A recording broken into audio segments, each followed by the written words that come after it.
पहले ही प्रोजेक्ट में आप अमिताभ, आलिया, रणवीर इन सब बड़े नामों के साथ काम कर रहे होते हो, तो कितना इंटिमिडेटिंग या ओवरवेलमिंग रहता है? बहुत और आपके तो सीन्स है अमिताभ जी पहले के दिन में साथ। तो I remember because first day मेरा एक क्लाइमैक्स शूट कर रहे थे हम एंड देयर वाज़ दैट जो जब मैं क्लाइमैक्स में एंट्री वो तीर कमान वाला and that was on the first day and I absolutely because उससे पहले एक रेन सीक्वेंस शूट हुआ था, फ्लोर स्लिपरी था, सब चीज़ें थी, तो मेरे से लैंड ही नहीं हुआ जा रहा क्योंकि मैं लैंड करता था और स्लिप हो जाता था।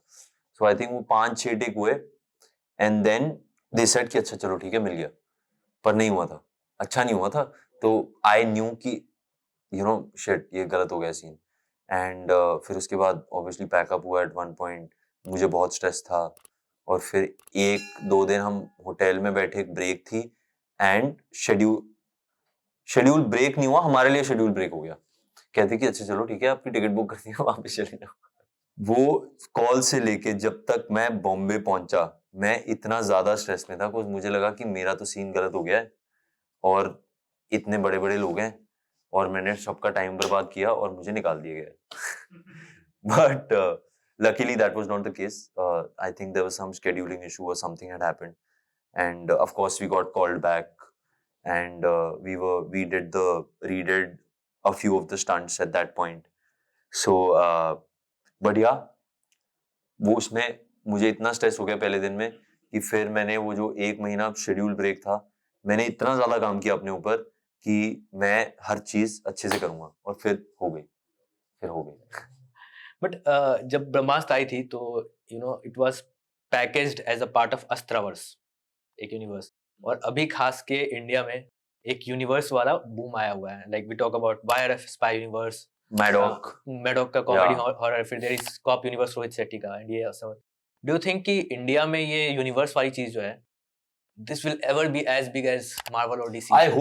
I hope because I mean Astraverse can actually be because क्योंकि बहुत सारी स्पिन ऑफ की बातें चल रही थी कि हाँ अच्छा हाँ शाहरुख खान का वो स्पिन ऑफ तभी आएगा। मेक सेंस करेगा। हाँ, ब्रह्मास्त्र I feel like will make sense when the people who have worked on this film, the ADs, associates, everyone, if they pick up their own characters and start making their own films. Of course वो time Marvel और बॉलीवुड में जमीन आसमान का फर्क है। Budget हाँ budgets of course obviously. वैसे ही पहली बार बजट्स की बहुत बैंड बज रखी है but I think the main idea was that and that's what Ayan wants to do and I hope that happens. ब्रह्मास्त्र कैसे मिला था? क्योंकि तभी आप सिर्फ मॉडलिंग कर रहे थे, तो मॉडलिंग से मिला हाँ था? ऑडिशन कर रहा था ऑडिशंस मैं। के हाँ आई थिंक ब्रह्मास्त्र से पहले 1-2 फिल्में थी जिसके लिए मैं शॉर्टलिस्ट हुआ था। पहले मनमर्जियां थी, फिर एक और थी and then at that time they were looking for newer people. So Manmarziyaan में कौन सा? मनमर्जियां विकी स्पार्ट। विकी Yeah, स्पार्ट, but अच्छा। that time they were looking for essentially they were looking for newer people. But then I think Taapsee came on board and then eventually it became a whole other film.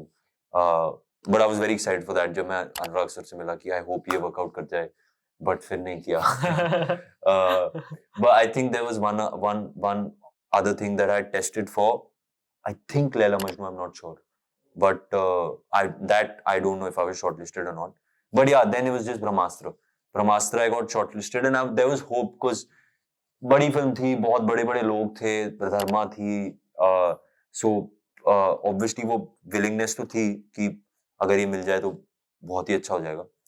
But yeah, auditions और उसके बाद फिर luckily Mukesh sir also really pushed because I think उनके साथ मैंने 3-4 audition अच्छे दे दिए थे and he also hoped कि अच्छा इसका कुछ हो जाएगा.